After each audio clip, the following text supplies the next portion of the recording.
All right, welcome to the SnydeReport. I am your host, Gary Snyder. With me today is Mayor Treva Hodges. Did I get that right? That is correct. How about that? I'm right at least a couple times a day. She is the mayor of Charleston, right? Charlestown. Charlestown. See, a good host would have known that. That's okay. We're really particular about it. See, and I'm like, I was talking to a friend of mine. I'm like, where the hell is Charlestown at? Because I was thinking Chesterton, and they're like, no, it's down by Louisville. Yep. Louisville. Louisville? Louisville. Louisville. Oh, there we go. See, I did live in Kentucky for about a year, but we were in Florence, y'all. So I got that down. Yeah. So thank you for joining us. How is the mayoring going in Charlestown? You know, I absolutely love my job. We are definitely struggling right now with the impacts of Senate Enrolled Act 1, and that's been very salient this week as we finalize our budget, but I still love my job every single day. You know, is that like only a kind of like only a child a mother can love, so only a job a mayor could love? Maybe something like that. I think if you ask any mayor in Indiana, they're going to tell you they love their job and their city's the best. I bet in the fall it's probably really gorgeous down there. It is, but we are most known to be Christmas City. And so we have an Man. absolutely phenomenal Christmas display every year with an animated light show and this great Hallmark style experience and a family activities park and a train that rides through town and shows it all. So in southern Indiana, it's got a lot more snow over the last several years than we have up here north. Yeah, we blew through our entire overtime budget this January for the whole year dealing with snow. Well, I am ready for the summer to be over. I mean, I've had it. Today was a nice reprieve for the weather. Growing up, I was a lifeguard before I went to college, during college. Love summer. Now that I am like an old man, I hate it. Hate it, hate it, hate it. I'm ready for it to be over. I mean, in the last month alone, I have been stung by 2 wasps, including one today. I had something when I was in St. Louis, something bit my hand and my hand almost fell off. I got COVID in Billings, so I'm done. Yeah. Let's bring on fall and Christmas. Yeah, I'm excited for the change of seasons. It's always a good time. So how did Charlestown become Christmas City? You know, it started under a former mayor, and I'm not exactly sure what prompted the motivation to get it started, but somewhere along the way, we started putting up these great Christmas displays, and we got this train, and we've just kind of built on it every year and keep some of the stuff that is traditional that people love, but add something new every year so people can have a reason to come see what's happening. Tell us about Charlestown. Population, what's going on in Charlestown beside Christmas City as far as population and everything, because again, I did not research Charlestown beforehand. So that's okay. We're a diamond in the rough. We're a rural community, so we are in the Louisville metropolitan area, but just barely. Okay. So we are kind of that buffer between heavy urban, with Jeffersonville, Clarksville, Louisville, and then agricultural land. So you drive 1 mile south of us and you're headed into what feels like the big city, and you drive 1 mile north of us and you're in farmland. And our biggest claim to fame historically was that we were an incredibly tiny community, although we were the county's original county seat that was stolen from us by Jeffersonville in the 1800s. Damn them. I know, right? We've never forgotten it. We were founded in 1808, but 1940, the U.S. federal government made a massive investment in us by building the Indiana Army ammunition plant here along the Ohio River. So we're right along the Ohio River. And that became a massive 10,000 acre bag plant basically to fight World War II. And we are still dealing with the repercussions of that, because when they closed it up in the 90s, they just walked away. Just left it. Probably all kinds of contaminants, all that stuff there, huh? It looked when I moved here in 2013, it looked like something is set from The Walking Dead. It was just absolutely horrific with just this tangle of concrete and overrun vegetation and asbestos and everything you can imagine. So, but we're working on cleaning it up with the help of a reuse authority, and we are growing. We are booming. We are kind of Mayberry on steroids, I guess you want to say. Like we've got that great down home feel. The people here are phenomenal. They're like Hoosiers everywhere that I've met. They'll do anything for anybody. They're truly great people. But we're growing community and we're kind of ending up on the map. We didn't expect that. Now, personally, I saw your arm, so you are inked up. I think that's the slang today, isn't it? Inked up. Maybe someone will surely let us know if I'm wrong. So every tattoo has a story. So I just like color. I found a guy who was really good, had a master's in fine arts, and I like color. And I was like, here, paint me up, you know? I mean, we'll leave it at that. yeah. So how long you been mayor? This is my 6th year, so I'm in my 2nd term.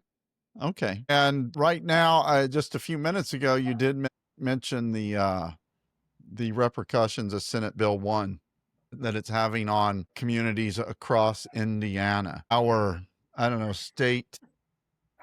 It's the deputy mayor barking, and I apologize, but he's freaked out because I'm upstairs and he's not. So I've got a Great Dane and a Samoyed just sitting over at the gate with their snout. Well, one of them has their snout over the gate, and one of them has it through the gate because they're mad I won't let them in here. So I'm with you. So talk a little bit about the repercussions that Charlestown is feeling, because, you know, if you listen to the governor or the MAGA legislature, everything's fine. you know, That's called a softball question yeah, in the biz. yeah. The one thing I cannot stand, I look, I didn't want to be a politician. I had no desire to run for office ever until I decided I got mad and I ran for mayor because I felt like people weren't trusting their government. It led to this really strong apathy where people just given up. And I thought, you know what? We can restore trust. We can do better. So the one thing I cannot stand is when a politician lies to people. And that's what's happened with Senate Enrolled Act 1. It's nothing but a lie. You've got a governor who stepped in, who pretended to be an outsider, billed himself as a political outsider, which is far from the truth. What Senate Enrolled Act 1 is nothing but a campaign ploy to be able to say he checked a box. He claims that it's supposed to bring tax relief for residents, and it's not. And in fact, it's crippling your local governments. I just went through this on a live on my Facebook page. I go live once a month with my residents and I just answer their questions. And we're right in the heat of getting our finalized budget. It's due tomorrow to the Department of Local Government Finance. And I had to sit down this week and cut line by line because we are losing $1.2 million and our levy is only $4 million. That's So you're losing a quarter of your levy. Can you hold that thought real quick? Can you hold through a quick break? sure. You're listening to the Snide Report. I'm Gary Snyder. We'll be right back.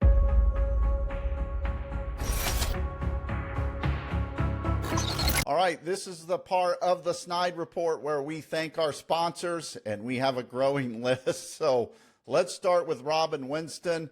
Robin has been there when we first sent out our first email, 147 subscribers. We're now over 108,000. So thank you, Robin Winston, and helping us get the podcast going in the right direction. Next up is our good friend, former Congresswoman Jill Long Thompson. Her book, Across the Aisle, Why Bipartisanship Works for America. Get that anywhere you buy your books. Also, former two-term governor, two-term U.S. Senator Evan Bayh.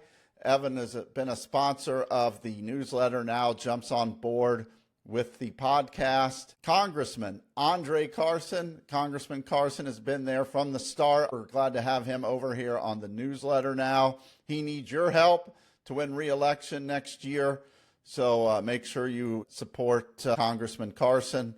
Next up, State Representative Cherish Pryor. Cherish has been there from the start on the newsletter, joining us on the podcast now. So is State Senator Greg Taylor. I want to thank Senator Taylor for all of his support through the years. Next, we have a couple of new sponsors. First up is Indiana Citizen. You want to check out their new project, One Heartbeat Away. Do Christian nationalists have an agenda for Indiana? You know, all you have to do is look at the lieutenant governorship and you can see right away that they do. So thank you, Indiana Citizen. Next up is Jump Laundry. You can visit them at jumplaundry.com. They have home pickup. They do your dry cleaning, wash and fold with, I might add, no judgments, and next day service. So if you're in a crunch for time, you don't want to do your own laundry, get a hold of Jump Laundry at jumplaundry.com or at 317-740-5011, and they will take care of all of your laundry needs.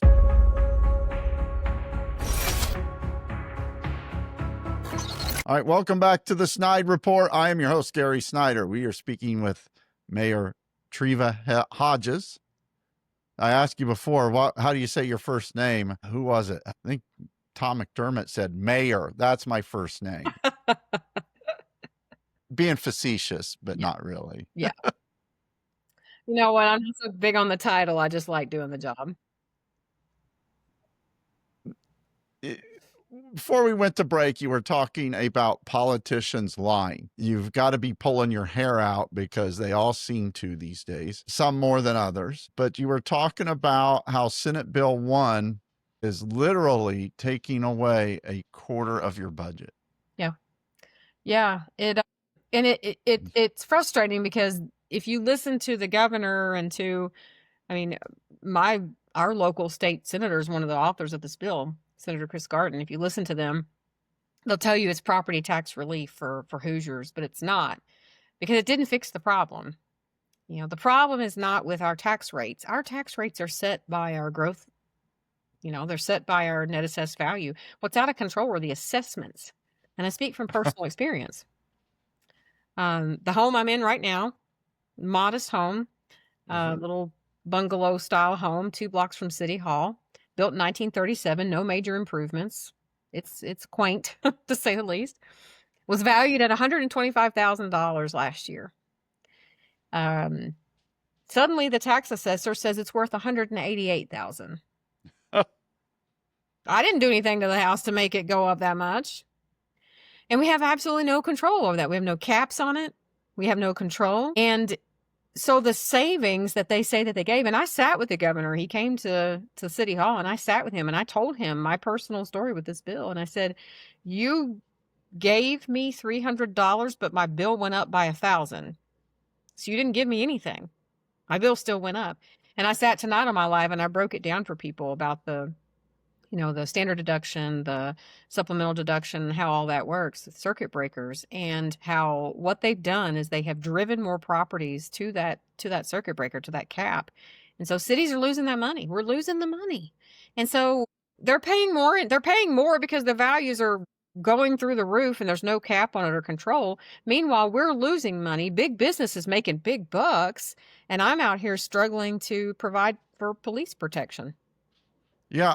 You know, we bought our house, we downsized. We had 7 children. We had one left at home. That's a different story because they all seem to come home at some time. Yeah. But $140,000. 8 years later, and if you count the trees that have grown, I guess, in the woods, $240,000. Yes. 8 years. Yes. My payment has gone from $906 to $1,200 in that 8 years. And fortunately, that's something that I can take. I can afford that. I don't like it, but I can afford it. There are people, and I'm sure you see this in your town, in Charlestown. Yes. Where people maybe can't afford it. Yep. Or maybe they could, but now they're losing their health care. and now they have to start paying for prescriptions, or maybe they can't even afford their prescriptions.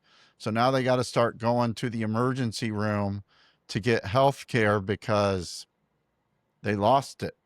Look, everything's going up, and these guys did nothing to fix this when the fix was relatively simple: cap the assessment growth. And this is coming from a mayor. I depend on property taxes. You would think that I would be glad when assessments go up because our Constitution caps it at 1%, and 1% of 188 is a lot bigger than 1% of 125, right? You'd think I'd be happy about that. But I don't want our senior citizens to be priced out of their homes. I want people to be able to make an investment, pay a reasonable tax for government services, and have a good quality of life.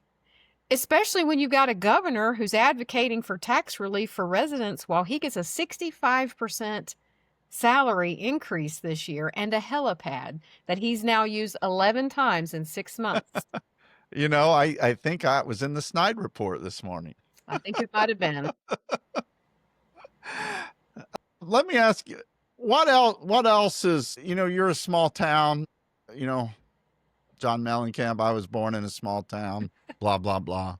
Love John Mellencamp. You said when you became mayor, when you moved in, the town was dying. I've had many conversations with people, had a great conversation with a couple of documentary filmmakers that made a documentary about Madura, Indiana, and their basketball team.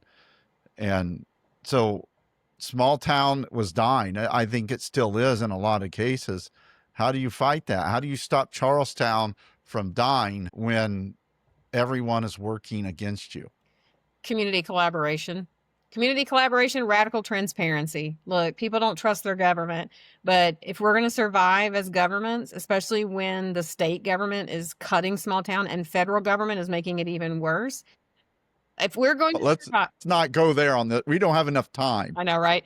If we're going to survive in small town, Midwest America, we have to engage with the people. And that's what we do here. I mean, we do everything we do with their feedback. We involve the community. Look, teenagers had nothing to do. Oh my God, the teens have nothing to do. They have nowhere to hang out. They have nothing to do. We need to build them this. We need to build them this. I said, hold up. Grandma, grandpa, mom, dad, stop telling me what we need to do for the teens. And I marched my butt right down to the high school. Knock, knock, knock, went into the media class door, put out a survey of all the teens, talked directly to the teenagers and said, I'm going to build you a space. What do you want? And we built them that space. We built them the Depot Teen Hangout. Okay. We involve everybody from youngest to most senior citizen. We seek that feedback. We covet that feedback, and then we put it in action. And everything doesn't have to be huge and ground shaking or earth, it doesn't have to be that big. It can be something simple. Like somebody says, gosh, I was playing with my kids at the playground and sure wish we had an umbrella for shade out here. Okay, let's go put one out there. Thanks for the feedback. But they know they can tell me those things and I'll follow up on them. So it's building trust. It's through that radical transparency of putting everything out there online. They see every bit of our claims monthly. They know where we're spending our money. They're involved in the budget process. Building that trust so they know they can ask for those things, and it gets them vested in the community, and our community's thriving because they feel connected.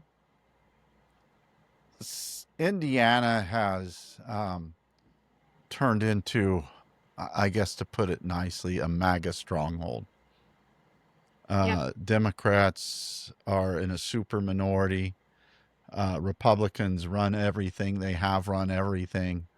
Except for cities and towns where Democrats govern more people in towns than Democrat or Republicans do almost statewide. You were a Democrat. Yeah. How did you get elected in small town Indiana as a Democrat these days? I'm the only Democrat elected in my city. Probably in a long, probably, Terre Haute might be the closest, maybe Bloomington. We had a turnover down here in Clark County. So Clark County was Democratic for a long time, and then we saw the change about, 2012, started kind of really pushing the other way. We're the home of the corrupt Jamie Knoll scandals. Oh yeah. Yeah. We've documented him well. Yeah. My husband's actually running for sheriff again. He ran against him the first time, or ran against Scotty last time. He's running again. And we're deep in all of that. Matter of fact, I got called out by Scotty on election night when he won against my husband. He said, hashtag Treva, you're next. And I'm like, dude, Okay. whatever. Funny. Do you feel better now? Loser. Right. So it's just weird. But, I think that people are ready for everyday folks, and they're ready for people that are authentic, their authentic selves, and that they have a good plan and they can be trusted. And I think that's what people saw. At least that's what people tell me they saw. We had a long-term incumbent Republican mayor here who was just absolutely tearing the city apart. Um, Neighbor against neighbor, brother against brother. I mean, it was ugly. And we had a lot of major problems. If you Googled Charlestown before 2020, you saw brown water, gentrification, and federal lawsuits. It was awful. 3% of our commercial space was vacant. We were just on the decline. And I think that I stepped up at just the right time, and I was consistent with my messaging, and I listened to people, and I let them drive. The best government is the government that is largely led by the people. And I think there's this myth out there with office holders that they know better, or they're elected to be the decision maker only, or, oh, there's too many people, you can't possibly include everybody's opinions. Well, of course, you're going to have your one side's this way and this way, but by Mhm. and large, people know what they want out of their communities. And it's not that complicated in today's heavy mediated world to listen to people and connect with people and answer questions. So, I think along the way, I got the shot. Now I barely got that shot. I won by 24 votes the first time. 24. 24 votes. First time I ran for office was a school board in Kokomo. I beat a 12-year incumbent by 31 votes. Yeah, same. I mean, mine was a 16-year incumbent, and I beat him by 24 votes. It was tight, and I was the only one that got elected. And so that first term was rough. Plus, it was COVID, so I walked right in to being mayor. He had deleted everything in the office, wiped the computers, thrown everything away, and then right as we got our feet under us, COVID hit, and the whole state was shut down. We pivoted. We survived. It was great. I mean, we did good things. We did big things. I got record numbers of grants and special funding for the city. We kicked things off. We got things moving. And then by the second time I ran in 2023, I won every single precinct. You talked little earlier about politicians lying, and this is going to be more of a statewide question versus a small town question.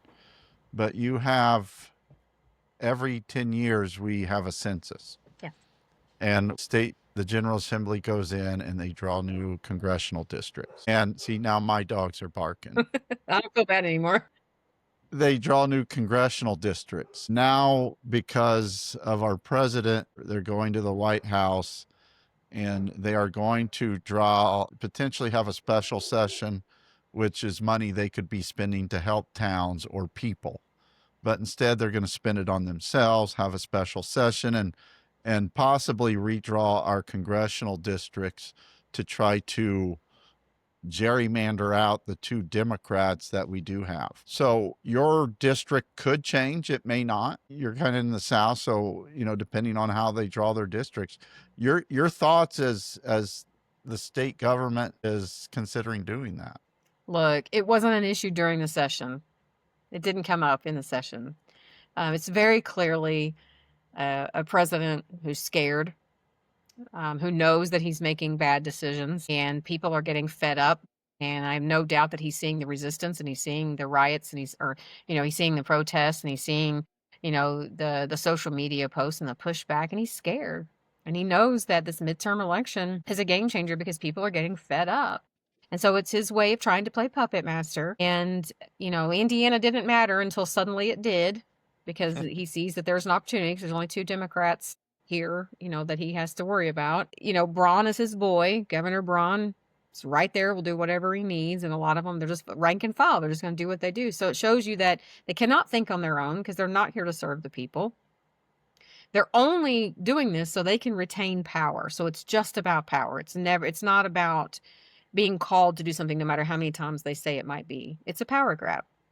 And if it was something that was needed, if something had happened, if we'd had this massive influx of people into an area, let's say all of Ohio suddenly said, well, we're going to move there, like these mysterious black bears that like wander through from Illinois or whatever. I mean, if they felt like there's enough Buckeye fans in Indiana the way I mean, Buckeye fan is the worst. They really are. But anyway, I'm sorry. Go ahead. No, you're fine. So my husband went to Purdue, and I just signed up for classes at IUS, which is an Indiana University campus. So he's already giving me hell about that.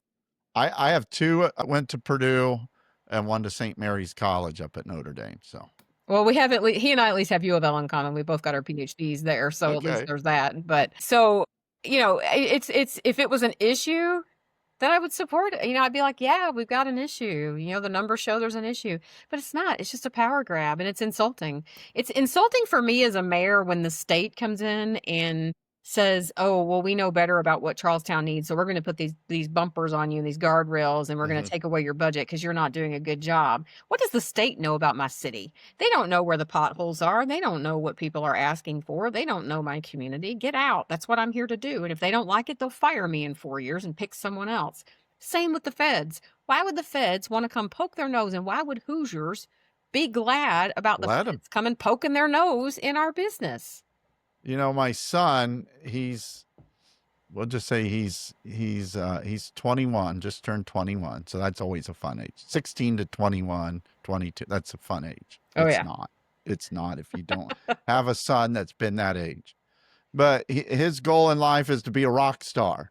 Played the national anthem for the Pacers. I mean, he's a savant on that almost. That's good. And I asked him, I'm like, what do you think of all this? Because he does pay attention. Sure. And I think he said it best. He goes, if they wouldn't suck at their job, they wouldn't have to do this. Yeah. Period. Yeah. Prophetic. I'm like, wow. I have 8,900 bosses down here. If they decide in the next election cycle that I'm not met their expectations, then they can fire me. And I hope they won't, but if they decide that, they can do that. And there's not a darn thing I'm going to do to try to stop them other than try to convince them that I'm still doing a good job. Okay, so these are probably the next 2 to 3 questions that I have. I'll be brief with them. Okay. Are probably going to be the toughest ones that you have to answer. All right. So you are the mayor of Christmas Town or Christmas City? Christmas City, Southern Indiana. Christmas City. So favorite Christmas movie? You weren't kidding, were you? I'll always have a soft spot for the Charlie Brown Christmas special. My favorite in the world. I watch those every single year. Yeah, there's something about that little tree. So we have that in common. I'm right there with you. Frosty's good. Not Frosty, not the second one. That's a fraud. Yeah. The first, there's just that group that you watched when you were a kid. And, yep. Okay, your favorite Christmas song? So it's kind of a new song or newer song. I think Sia sings it. It's Candy Cane Lane. Okay. And so the reason I like it is it's one of my favorite sequences of our animated light show. So we have this animated light show, and it's right on the city square, right outside the city hall. Okay. When I'm there in the evenings in Christmas time, it's playing, and it has this section of the song where it's like red and yellow and pink and green, orange and purple and blue. And as it does that, you had me dancing. As it does, it's got this real like jazzy sound, and as it does those colors, like we have the programming to where it matches those colors, and it's just this really cool sequence. So I love that song. It makes me happy. It just fills me with joy every time I hear it. Worst Christmas song? Probably that one that everybody thinks is a Christmas song, but is not. It's about children dying in Africa or something. Do you know what I'm talking about? I do. Yeah, that one. That by far. That, and I'm sorry, but that one's the absolute worst. But the second, that's a tie because this is awful. I feel bad saying this. The one about there's like one about the Mary, did you know? Like, I'm sorry. I just like I'm all about we have an awesome nativity scene. I love Silent Night. I love the first Noel. Like I love Christmas songs, but for some reason, every time I hear that song, it's just cringed for me. I don't know. I like the classics, the Bing Crosby's. Yeah. Yeah. Usually my kids turn that on November 1st on satellite XM radio. I hate the Christmas shoes one. Can't stand Yeah, it. I'm not a fan of that one. Mariah Carey's Now big one. that's that you can't. I mean, like that one gets me jazzed up too. Like I we can't stand it. Can't stand it. And then Dan Fogelberg when he meets his old girlfriend at the grocery store. Oh yeah, yeah. First of all, that's not a Christmas Not a song. Christmas song. I don't know why they play it. And number two, it's, you're almost cheating on your husband. Yeah, But yeah, we're going to celebrate it at Christmas. Where can people find out more about what you do down there? Well, so I have a personal website, mayortreva.com. And of course, I'm on all the socials. So it's at Mayor Treva on Facebook. And then I have all my handles everywhere. But it's my website's a great place to get started. And then from the city, we have cityofcharlestown.com. And we keep everything updated. And all our events are posted there. And we got big things going on down here. Mayor, thanks a lot. Thank you. You're listening to the Snyder Report. I am Gary Snyder. She is not. She is Treva Hodges. This is the Treva. Snyder Report. Did I get it wrong? Treva. Treva! Damn it! Now I got to do this whole thing over again. Thanks a lot, Treva. Thanks. I'm Gary Snyder. She is not. She is Treva Hodges. This is the Snyder Report, and we are out.